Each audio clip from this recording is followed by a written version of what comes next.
Day 2 of the Bet Against Barton competition. We're sitting here on Copacabana Beach.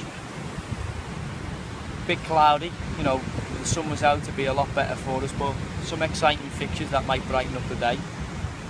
Just looking at me Paddy here. Mexico against Cameroon to start. Whilst I think generally World Cup opening games are quite cagey affairs and end in a lot of draws, I think this will be an open attacking game.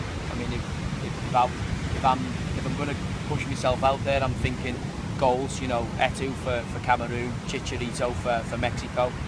I watched the Cameroon team play against Germany in the week and they were using quite a high pressing line, so I feel they could be quite vulnerable to Hernandez's smart ability to get in behind the back line.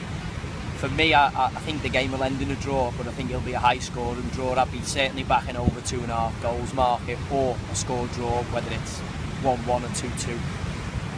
The other game, Spain against Netherlands.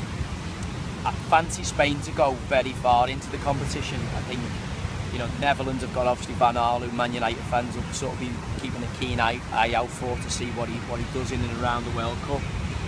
I think Spain will win the game. I think they've got too much for the Dutch. I think the Dutch with Heitinga and Ron Vlaar, you know, all be known to Premier League viewers, but I think they're a bit vulnerable at this kind of level, this elite level, and I think, you know, Diego Costa, if he's fit and he's fully recovered from his injury problems in the lead to the Champions League final, could pose the Dutch an incredible threat. I expect the Spanish to win this game 2-0, so that's where my money will be going.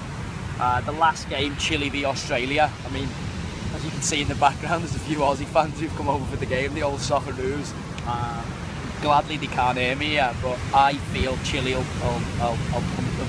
I think if anyone's seen Chile against England at Wembley, they'll know what kind of a threat it goes. You know, they've obviously got some good players in and around there. Alexis Sanchez, the Barcelona player, will obviously get all the highlights because he's probably the big star in the side, but they've got some good players, Vidal, Medel from Cardiff and Juventus respectively. And I think they'll have too much for the Aussies. I mean, Jedinak, who feels a good player for Australia, and everyone knows Tim Cahill. Obviously, Tim offers a great goal-scoring threat from midfield, but, you know, he's playing in the MLS for the New York Red Bulls. You know, his best years are probably a little bit behind him. I mean, as much as I love him as an Evertonian, I'd have to admit that. And I expect Chile to steamroll them. I think they'll be the dark horses, as everyone thinks, for this competition.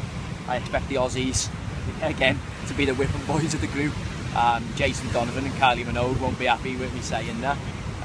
But I expect the Aussies to be the team that gets no points in the World Cup, and if I was going to have a bet for the team to get no points, unfortunately for the Aussies, as much as I love them, it would have to be them.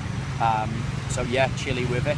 So if you want to take me on and you fancy pitting your wits against me, there's an iPad Air available in today's competition. You can win. If you beat me, you can win the opportunity to win the iPad Air. Get yourself one of them. Bit of internet out here, and also.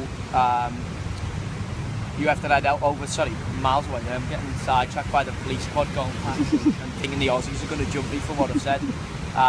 So if you want to take me on the chance to win that iPad Air, head over to Paddy Power Social on Facebook and pit your wits.